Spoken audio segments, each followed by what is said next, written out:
So whoever does that will get the Nobel Prize.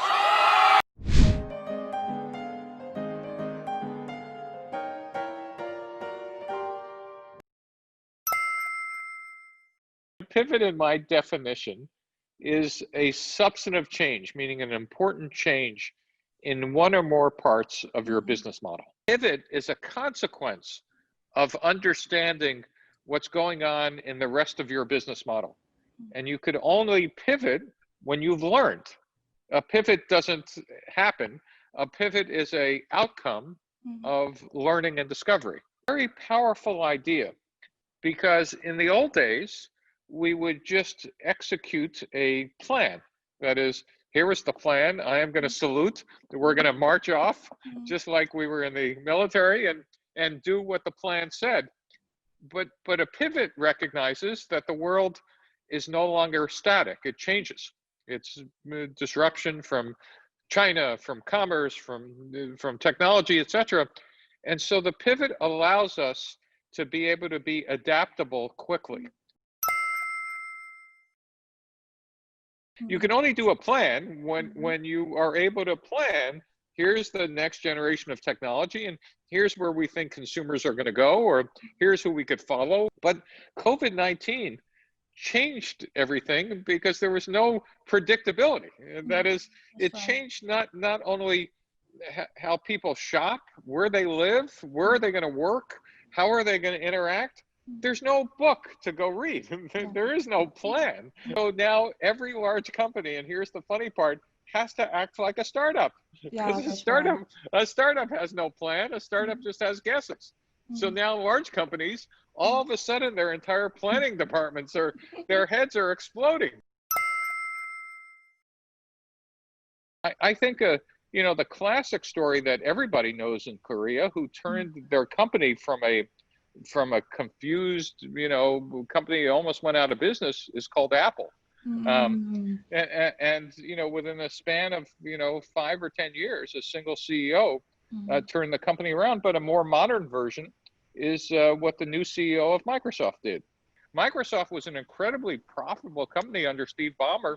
Stock went up and profits went up, but they missed every market. They missed search, they missed mobile, they missed whatever. But because everything was focused on Windows. Their new CEO said, well, wait a minute, it's all about the cloud. Let's move there. And they managed to pivot. So you want to see probably one of the best pivot stories, I would probably pick Microsoft and Apple. The most modern example of a company in a very different industry is SpaceX. SpaceX radically reinvented how rockets are built and used. They said, why are we throwing away a rocket every time we launch it? It's like throwing away an airplane every time we fly from Korea to Los Angeles. Why are we doing that? And people laughed at them. And of course, no one's laughing now, because once you could reuse a rocket, every time you reuse it, the cost gets cut in half. And more importantly, that's not how they started. I mean, they started as a much different company with a different rocket. And looking at the story of how they got from what was called the Falcon 1 to now the Falcon 9, that's based on pivoting and learning and discovery and rapid and agile engineering in a way that the existing companies, they just can't keep up.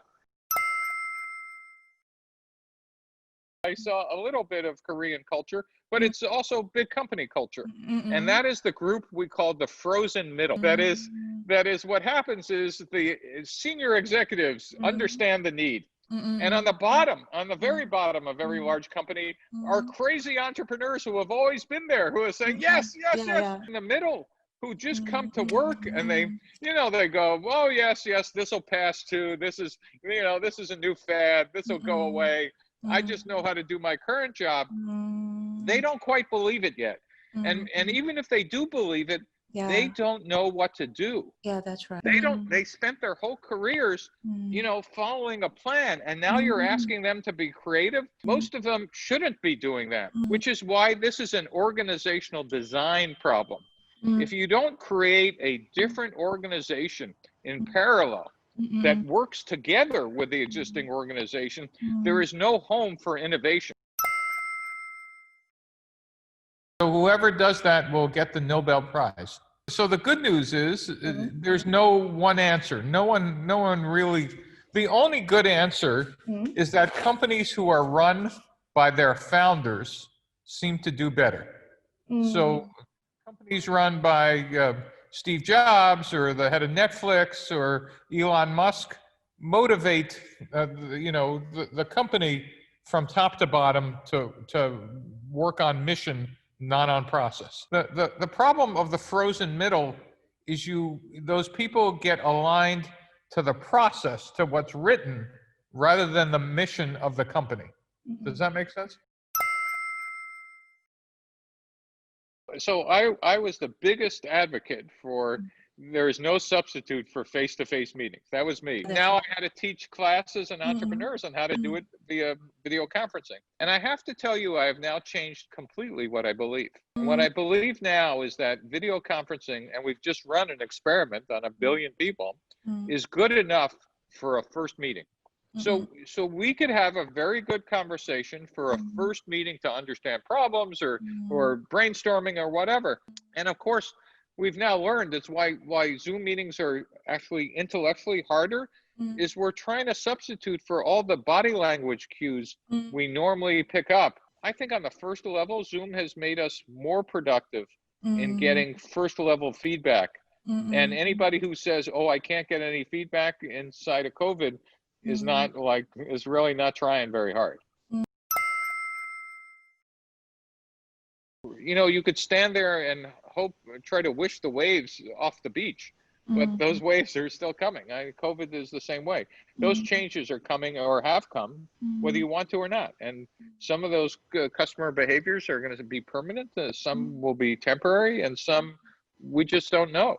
And so running lots of experiments and being prepared to, change about how people, work in offices. How do people communicate? Are people ready to go, back into movie theaters and restaurants? Or no one knows. But unless we're running a set of kind of experiments to say, well, which one do we think, and are we ready, and can we take advantage of this? We're going to be surprised. Hello to DBR readers from the United States, coming to you from the US to Korea. I spent a year in Korea and loved living there, and hope I could get back again. And hello to executives in large companies. Innovation is possible. It's not only possible, but it's now required in a world where disruption is happening all the time. And being a DBR reader will make you smarter and will help your company succeed.